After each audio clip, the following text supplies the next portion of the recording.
Hi, people. The latest news from the Near East, have just been channel hopping, is that there's an increase in activity on the ground. There's more aerial bombardment from the IAF, but it looks like there's an increase in activity on the ground. Just go quickly show you a screenshot here. CNN have just paused it, but I have access to other channels, including Al Jazeera, BBC. This may be the beginnings of the ground invasion. One big concern for Israel, of course, is any ground invasion would incur very heavy military losses. And, that's soldiers, but they are young men and women, often in their early 20s. So naturally, Israel doesn't want to just sacrifice them. Unlike Hamas, they don't have a death cult mentality. Um, it's an awful situation there, but this video is not so much about the war in the Near East, although that will certainly come into it. Just turning the heat off here. I've had it on for a while. It's a chilly night. Um, I want to talk about a particular thing that I've noticed, and I've noticed this for years. It's nothing new. Um, but I want to talk about protest and specifically confrontation in protest. Now, I've mentioned before about what I consider responsible protest and my thoughts on the rights of protest and all the issues around that. I basically feel that in a democracy you should have a right to protest provided it doesn't violate the liberty of others. Now, to me, stopping people going about their business is violating their liberty. Stopping people get to work, deliberately targeting the public in that way, that's crossing a line. And that's why I'm very vocal about the likes of Just Stop Oil. And I think there should be tough measures against them because they're not merely protesting. I don't even think that it should be called protesting. Um, so that's my take on protest. I do think, what is protest? It's basically, how I would define it is, if someone feels strongly enough about a particular issue, then they want to vocalize this on the streets. It could be in a square, it could be outside a college campus, it could be outside an embassy. But the principle of it is vocalizing an issue that you feel strongly enough about. And what's the purpose of it? The purpose is, I think, frankly, it's to vent anger sometimes in a collective way. When you're with other people, there's a sense of shared purpose. It's to raise public awareness, to try and draw attention to the issue that you're angry about. It's to lobby governments, sometimes companies, to change policies or to adopt policies. That's basically what protest is about. Now, good protest should be able to convince the public. To me, intelligent protest will have the ability to do that. That's why when protest descends into criminality or chaos, it falls flat. And I think every successful movement in history, successful movement has had to get the public on board at some point. And that's why movements like Black Lives Matter and Just Stop Oil have often fallen flat. It's not to say that they've gone away, but they've fallen flat because the wider public see extremist elements there and see certain tactics that just fall flat. I've just named those two, but there's many other examples. Sometimes a movement has a good message and there is a good principle behind it, but then it gets derailed by zealotry in its midst. Even Me Too could be another example. Again, there was a worthy cause there, speaking out against sexual harassment and powerful men abusing their power. That was an important thing, but some aspects of it started to be just about shaming men in general. Um, this video isn't about microanalyzing every movement in recent years. Goodness knows that would take hours, and I've done them anyway in individual videos. But I want to talk specifically about the situation that we see where you get one protest group and then another protest group and they clash. Where you have, two causes that clash. And I think it's very, very obvious right now with what's happening in the Holy Land. This is why it's topical. This is why I'm making the video now. So, you have the Pro Palestinian lobby on one hand and you have the Pro Israel lobby on the other. The pro-Israel lobby argument is Israel is reeling from its worst ever terror attack, and this Islamist terror is something that threatens Western countries as well. and also highlighting the vicious anti-Semitism. The pro-Palestinian lobby, as I see it, their issues about freeing Palestine and about ending the Israeli military actions against the Palestinians, which are killing civilians. There's no way around it.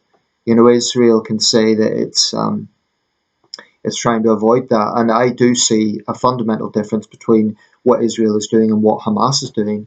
But that doesn't mean you have to differentiate between an Israeli child and a Palestinian child.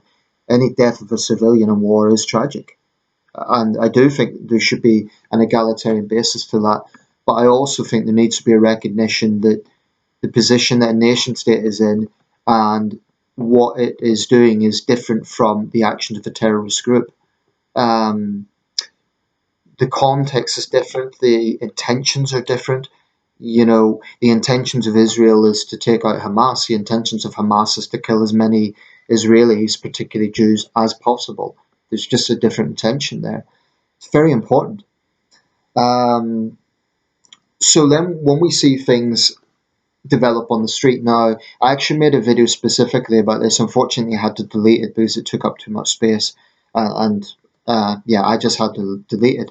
But there was an incident in Minneapolis whereby basically there was a pro-Palestinian demo. I guess, if I were to guess, a couple of thousand people, maybe in the late hundreds. But they were basically blocking a freeway, blocking a public road. And there was a guy, an older man in a white vehicle, and that white vehicle moved forward. Now, there's some mixed reports on what exactly happened. Some said that he had a knife. But basically, his car was surrounded by this mob, and that's what they were, a mob. They were not peaceful protesters. Now, one of the individuals involved in that, whose name now eludes me, but basically is running for the Minneapolis City Council. And his name really does brain freeze. I'll put it in the link. But basically, he was trying to justify that, oh, well, the crowd was scared, that's why they surrounded the car. But I decided to check out his profile, and this is a white guy who wears the Arabic Palestinian scarf. I don't know what the formal name for it is, the black and white scarf that's often associated with the Palestinian movement.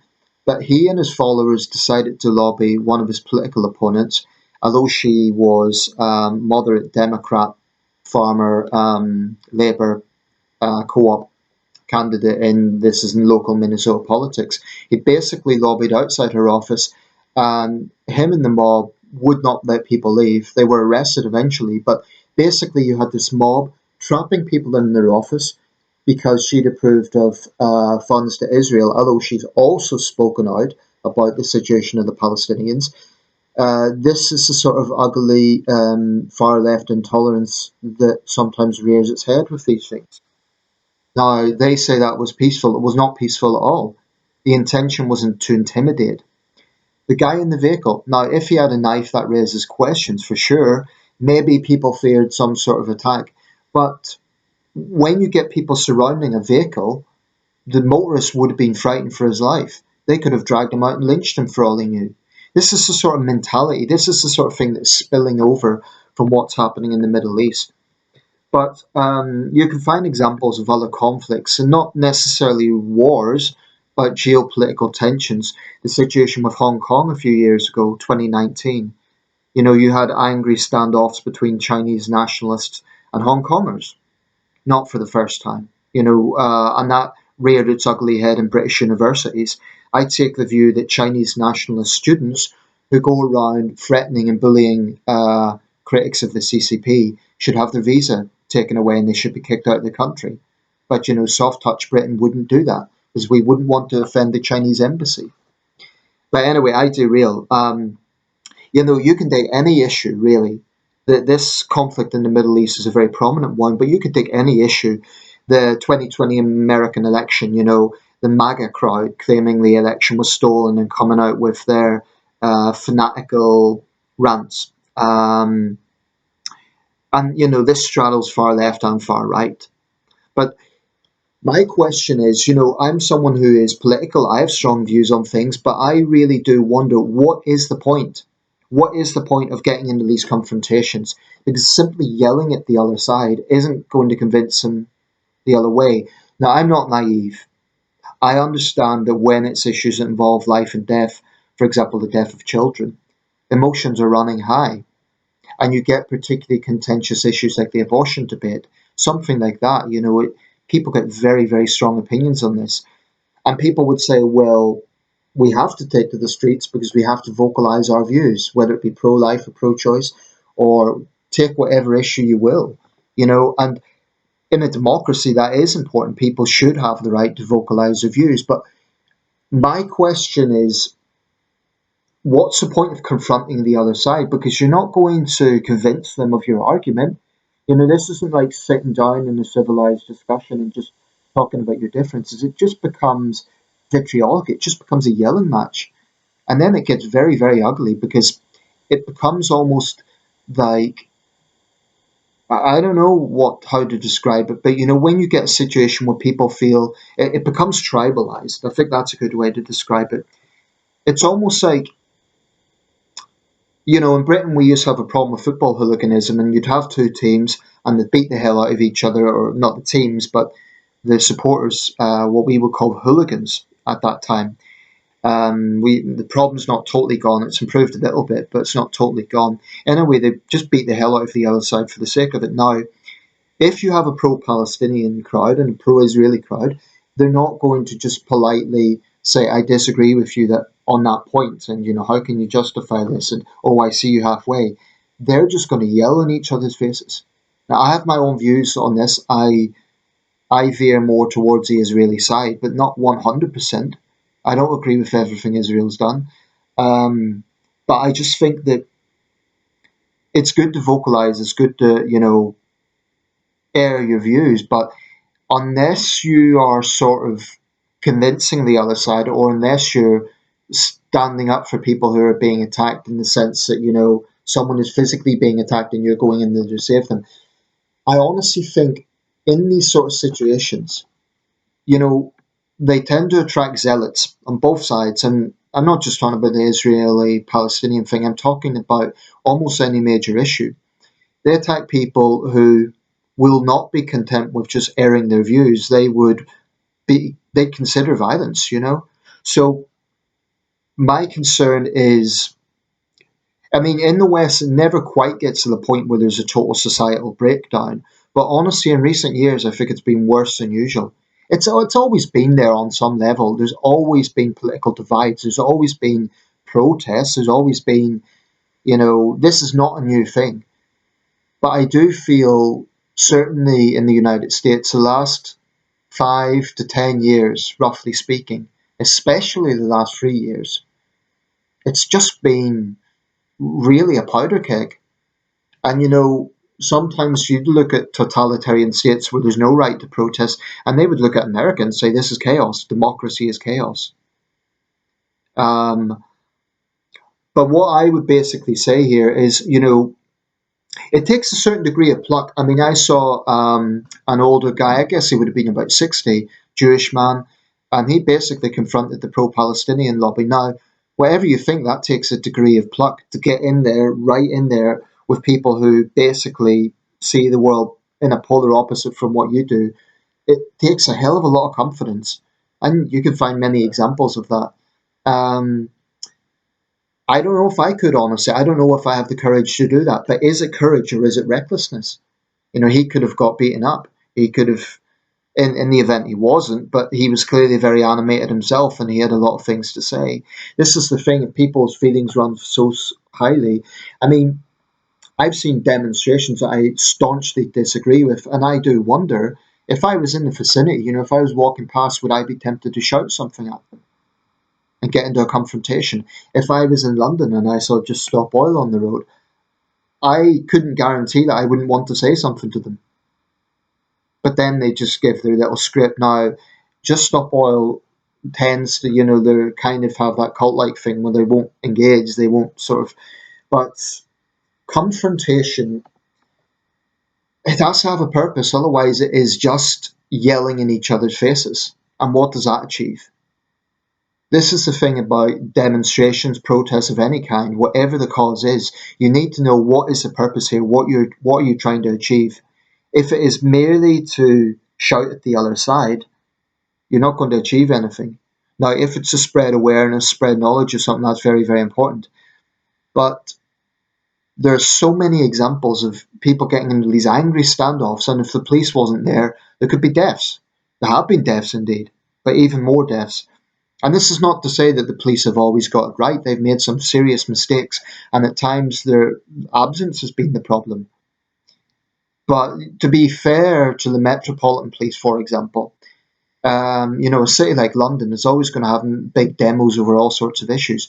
Now, the police have to really strike a balance because they could end up, both sides will criticise them, but they have made mistakes when they show an inconsistency. So the police, for their part, have to show consistency. They have to show that they're enforcing the law. If someone is spreading hate or inciting violence, the police must act on that, regardless of what side they're on. Um, and it has to be clearly defined. It cannot simply be I disagree with the actions of this government, or I dislike their thinking or their ideology. It has to be specifically, inciting hatred against a people. Okay, that's very, very important. But I'll just conclude by saying I see these situations, I see these standoffs, and I just wonder what does it achieve. I do think it takes a degree, or it takes tough skin to go out of your comfort zone and to go into the midst of people who hate your guts. But there's also a degree of recklessness there, because I saw someone recently on a megaphone, and I don't think it was the Israeli Palestinian thing, it was another cause, but it was just like, well, okay, people will yell in your face, and then, you know, this is not to say, I don't want people to misunderstand me here by saying that confrontation should be avoided as much as possible. I am not saying be apathetic. I'm not saying don't have a voice. And I'm not saying don't engage with the other side. I'm not saying either that you need to be polite and sit down and have a nice cup of tea. Sometimes, emotions will run high. I just think that people need to be aware that when they're running high, not everyone has self control. And if you're going to go into that situation, you need tough skin, and you need to know that if you're in a minority, you could be in some danger. Regardless of what your politics is, regardless of what the issue is, if you're in a minority, be careful, because the other side may not be that civilized. They may not, I've been in demonstrations where there was a counter demonstrator and the crowd were quite civil. They kind of laughed at him and just kind of let him pass. Actually, it was a guy in a wheelchair. He was a bigot and he was mouthing off a lot of nonsense. But people aren't going to lay into a guy in a wheelchair. They told him he was wrong, and they, few of them sort of answered back, but it didn't get too ugly. But I've been in a few situations where it could have been. I was in Scotland on referendum day. Now, look, there was no violence in Edinburgh, but there was, some of the emotions were running high. I was clearly there for the unionist side. I could have been targeted by the nationalists. Didn't happen. I don't want to exaggerate, but feelings were running high. There was one guy who, when he asked what part of Scotland I was from, and I said, well, actually, I'm not from Scotland, he spat on the ground in front of me. But, I don't want to exaggerate. Um, you see this online, you see these confrontations, and I just think, yeah, you need courage, you need a bit of pluck to be able to stand up for your conviction, but it's not just that. You also need some intelligence, and unless you really have to, unless the other side comes to you and they surround you, then I think it's a bit reckless to go into a situation where you're going to be unpopular. And as for mob mentality, that's a very ugly thing. There's nothing brave or courageous about surrounding an individual, no matter what you think about their politics. And I would cite the example of the names are eluding me in this video because I'm making this really off the cuff. I would never prepare scripts, but the women's rights activist who was surrounded by a transgender mob in New Zealand recently. That's the sort of thing that, her safety was under serious threat. So I support people standing up for their conviction, but I think that, if you end up being in a minority, you could just end up as a martyr because you'll end up, getting physically attacked or just being shouted down. You may not be physically attacked, but even having people yelling in your face, it's unless you have a megaphone, you're not going to get your voice heard. So, when feelings are running so high, the temperature needs to be lowered just a little bit. But I think the police need to act. And one last thing I'll say, I have a big problem with people who come to Western countries, and often they are outsiders. I'm not talking about minorities. I'm talking about people from other nationalities who think that, they see the West as a soft touch, and they will actively, you know vocalize their opposition to this country in this country, um, or they disrespect this country. I would cite nationalistic students. Um, I could mention the Chinese, but recently there was a group of Argentine students who were singing Las Malvinas in London. Now, to me, that's disrespecting the host nation. It's disrespecting the country that's giving them education opportunities. They should lose their visa. Once again, soft touch Britain. Very few other countries would that be tolerated. Maybe other parts of Europe, but Europe is too soft, I think, in general. All of us, whether it be Britain or the Nordic states or Germany, we're too tolerant of those who don't tolerate us. Um, I do believe that, because often in other countries, um, you get a situation where people are advocating for a totalitarian regime. I would cite Chinese nationalistic students. What I want to say to them is, well, wait a second, you're protesting here, you're whining about Western media bias, or you're threatening Hong Kong students, but I would not be allowed to protest in China. So, and this isn't a very relevant issue right now. It was more relevant 4 years ago, but it's just an example. Um, the double standards, and I think the West is too tolerant, frankly, of those who are not tolerant of us. But I also think that these confrontations, they have to be sensible. I think people should have the right to vocalize, but